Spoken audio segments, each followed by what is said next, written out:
Psicóloga, alguma vez entraste numa consulta e sentiste o coração a acelerar?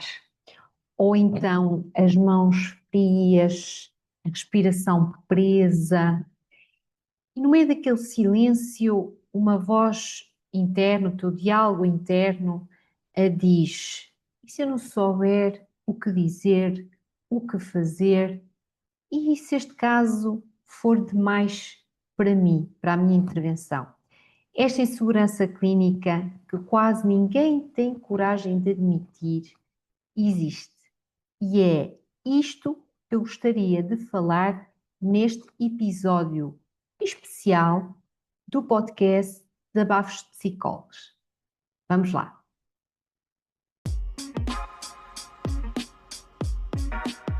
Podcast Desabafos de Psicólogos.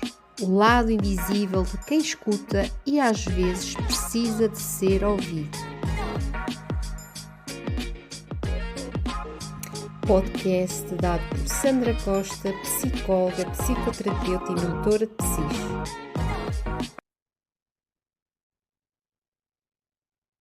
Hoje temos aqui um podcast especial. Porquê?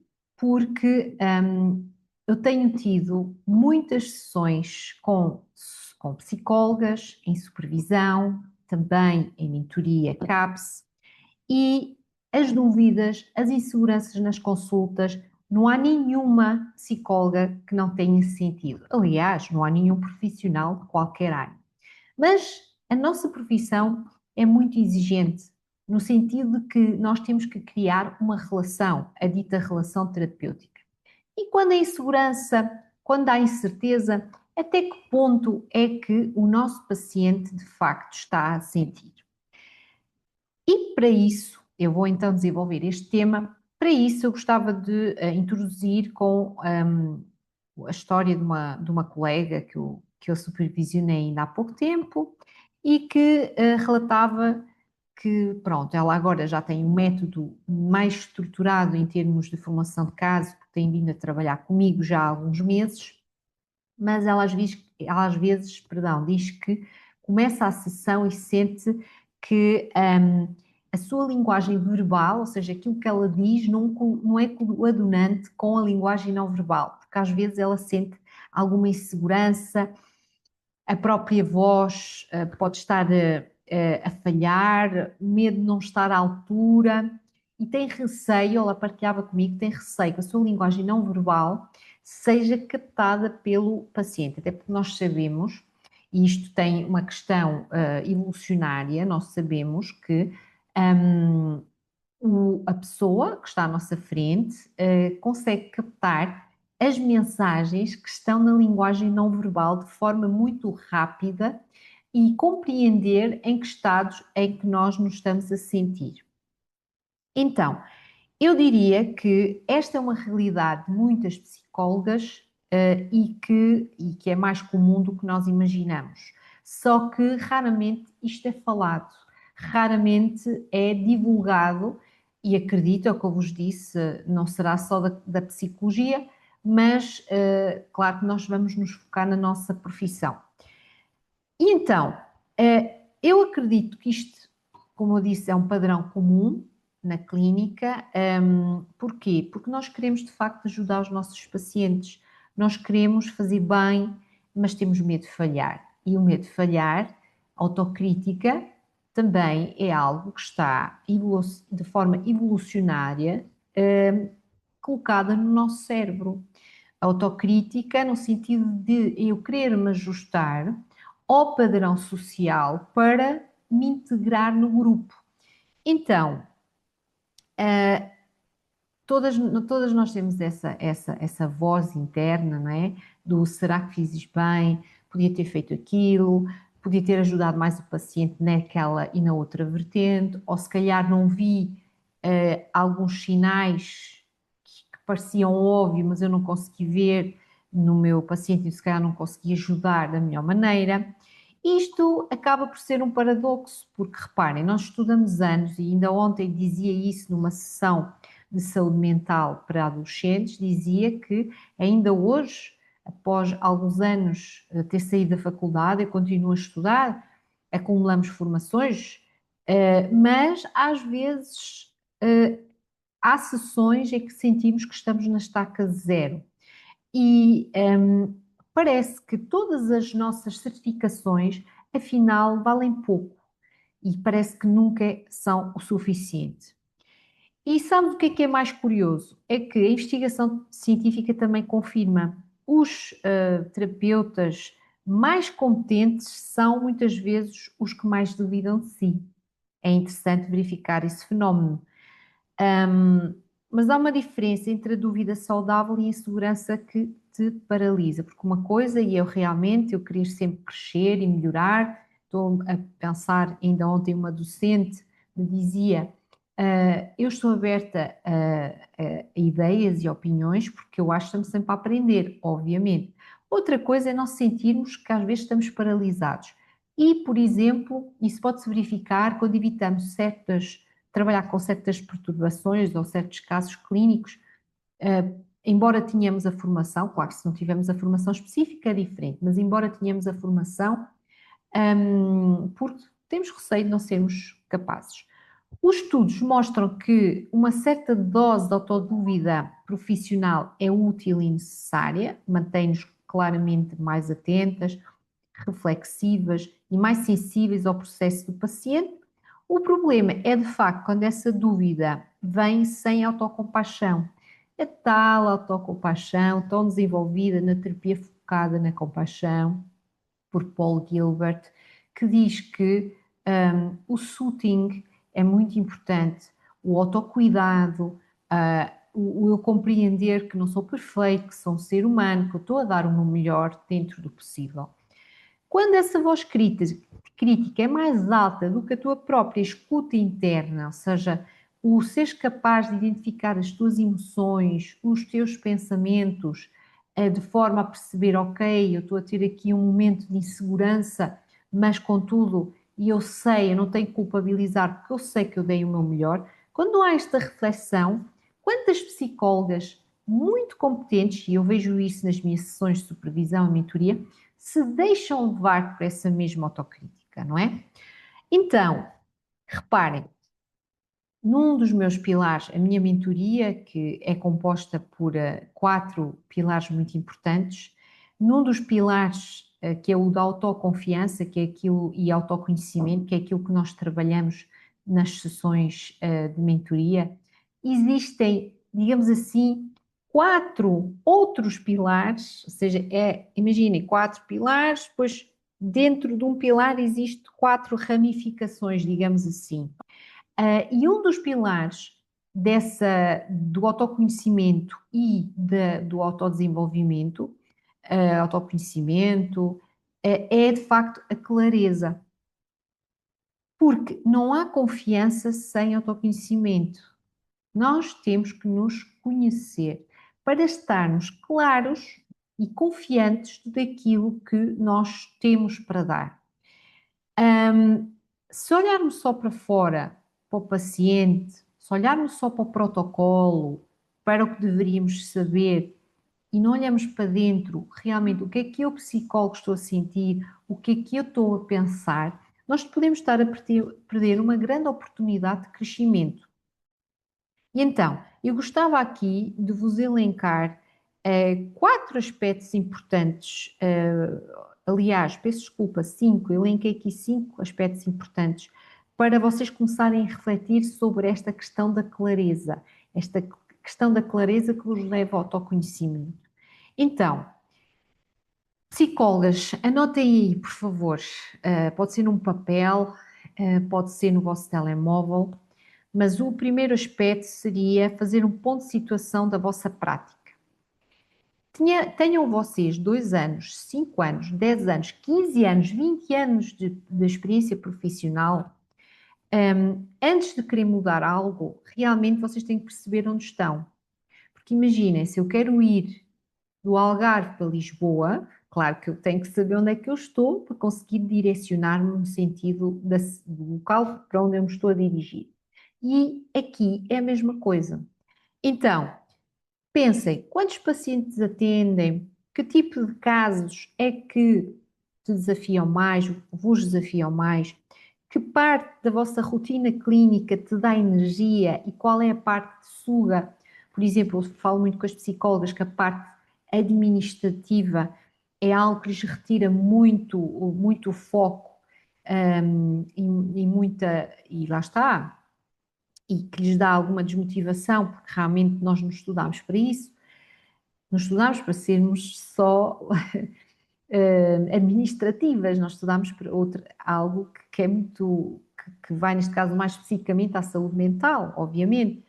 Por isso que, por exemplo, na mentoria nós desenvolvemos realmente um programa de organização, hum, para as psicólogas usarem como freelancer ou tendo consultório ou até adaptado a clínicas para realmente elas conseguirem ter um trabalho mais organizado. Este então é o primeiro ponto, fazer um ponto de situação da vossa prática. Claro que eu aqui só estou a dar mais os tópicos, porque reparem, eu realmente, e este podcast é especial hoje, porque ajuda-vos também a ter noção aquilo que vocês vão elencar no workshop que eu vou falar no dia 25 de novembro às 21 horas, que será um workshop dedicado a estes 4 pilares da psicóloga segura e confiante, que está no tal primeiro patamar da mentoria CAPS, que tem a ver com o autoconhecimento, e de forma gratuita vocês vão poder até realizar alguns exercícios que vos vai permitir compreender ainda melhor todos estes pontos que eu estou a elencar, digamos assim. 2, reconhecer as suas facilidades e fragilidades, ou seja, todas as psicólogas levam para o seu setting terapêutico as suas forças e as suas dificuldades, ok? Ou seja, porquê? Porque nós somos seres humanos, nós não somos uma IA, não somos um robô que não tem, ou seja, o robô é trabalhado, ou a IA é-lhe introduzido aquilo que ele tem que fazer. Nós sabemos o que temos que fazer, mas nós temos também as nossas dificuldades e temos de as conhecer. Porque quando nós sabemos o que é que nos bloqueia, deixamos de ser surpreendidas por isso na sessão. Porque eu sei exatamente, por exemplo, há colegas que, e isso é ético, por exemplo, se estiverem a viver uma fase de luto na sua vida pessoal, não podem atender pessoas que estão a passar por um processo de luto, e, por exemplo, no ente querido. Mas processos de lutos há muitos, não é só de ente queridos. Nós sabemos, basta perder um emprego que a pessoa entra num processo de luto. E aqui há colegas que nós verificamos que têm essa sensibilidade e não atendem por causa de não ressoar, digamos assim, com a dificuldade que o paciente está a passar neste momento. Mas para isso tem que haver, de facto, um autoconhecimento das tais facilidades e fragilidades. Ponto 3, mapear o teu percurso com sentido. Isso é o que eu vejo que muitas psicólogas falham.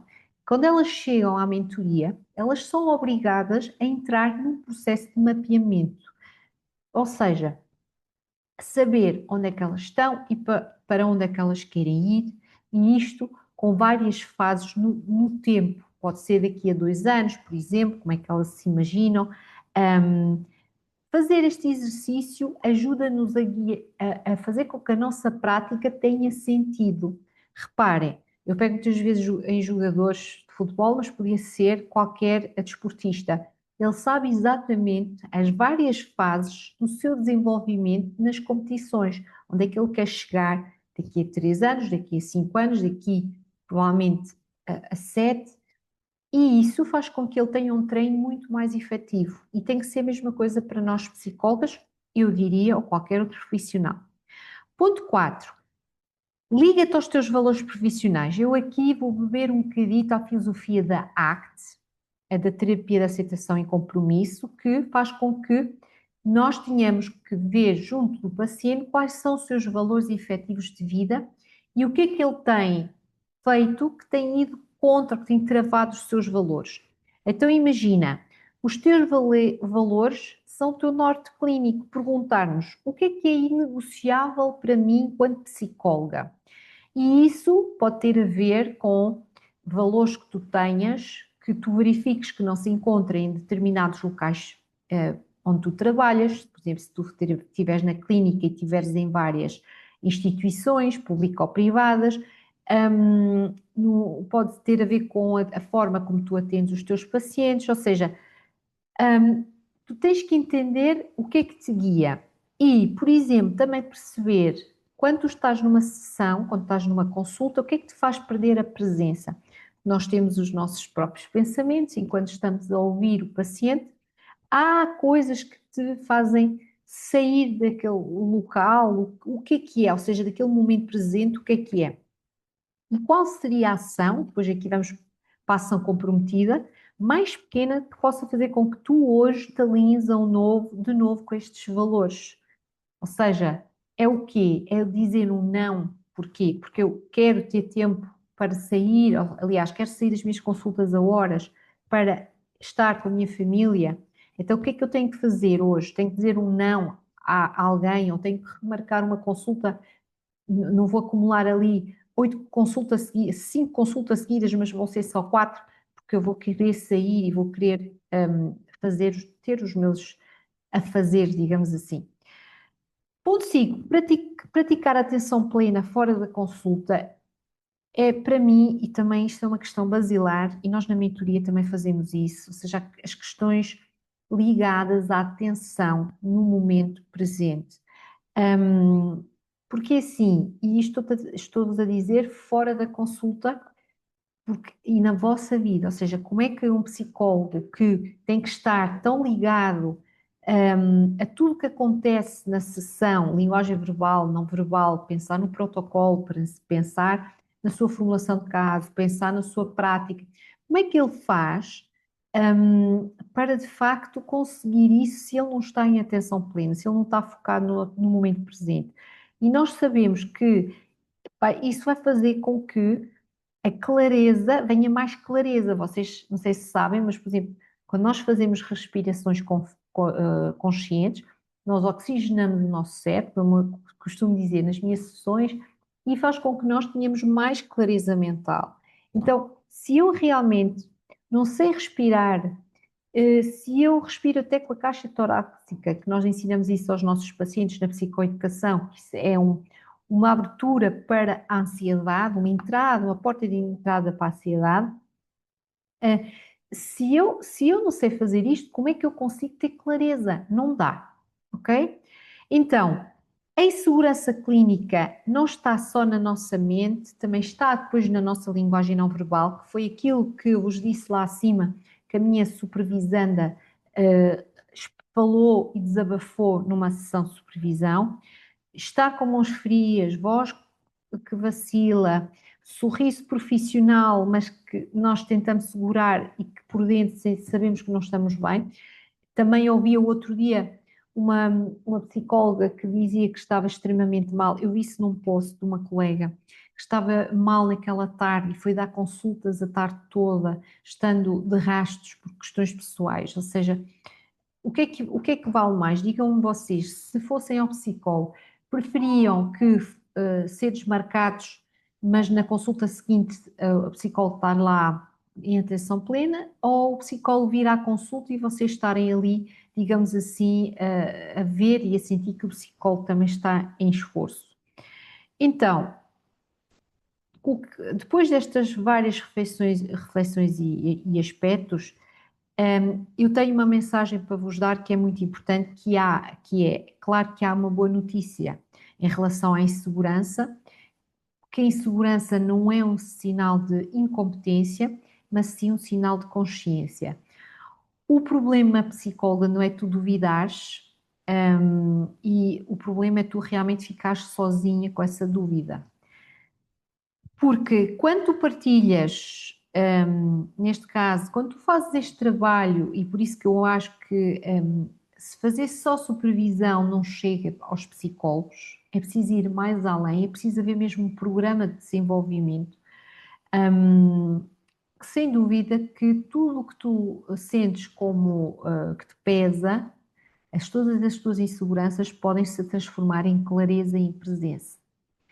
É preciso realmente nós olharmos de frente para os nossos medos e não convidarmos só os nossos pacientes a fazer isso, mas nós temos que o fazer na nossa vida.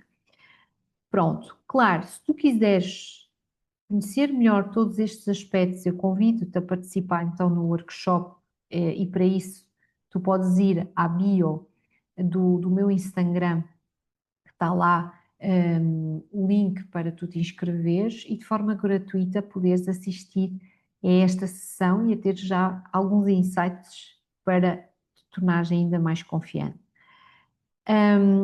Lembra-te, o paciente sente a tua presença, sabe reconhecer os sinais da linguagem não verbal e que tu, psicóloga, tu não precisas de ser perfeita, porque tu és um ser humano. Tu precisas de seres inteira, com as tuas facilidades e com as tuas dificuldades. E isso é que é a beleza de um ser humano, sem dúvida.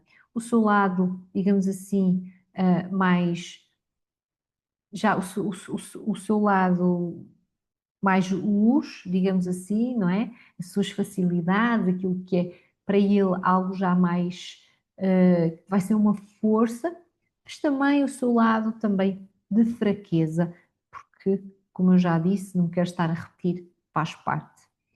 Pronto, e deixo-vos assim com este podcast especial, segurança, e vejo-vos em breve.